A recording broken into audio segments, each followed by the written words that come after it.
విచిత్రమైనటువంటి భావనలు పెరుగుతున్నాయి అనమాట. మరి వీళ్ళకి పుట్టుకి నుంచి చెప్తున్నారా ఇట్లాంటి అబద్ధాలు? ఇప్పుడు పాకిస్తాన్‌లో వాళ్ళకి పాఠ్యపుస్తకాలు ఏం రాస్తారో తెలుసా? భారతదేశం స్వతంత్రం కోసం పోరాడి దొంగ మాటలు చెప్పి విడిగా అయిపోయింది.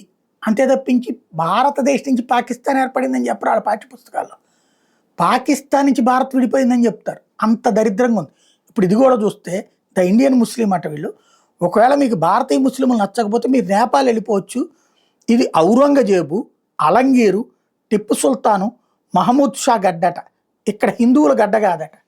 ఎవడబ్బా సొత్తు అని చెప్పి వాడు ఈ దేశానికి దండయాత్రకు వచ్చి ఇక్కడ 4 భూములుగా కబ్జా చేసుకున్నాడు. తర్వాత తన్ని తరిమితే పోయాడు, చచ్చిపోయాడు. ఆ తర్వాత మళ్ళీ ఫ్రెంచోడు వచ్చాడు, డచ్చోడు వచ్చాడు, బ్రిటిషోడు వచ్చాడు, వీళ్ళని తన్ని తరిమేశాడు. అందరూ రాజులు తన్నుకు చచ్చారు. వాళ్ళ అబ్బ సొత్తా ఇది. ఈ దేశంలో పుట్టారా వాడెవడన్నా?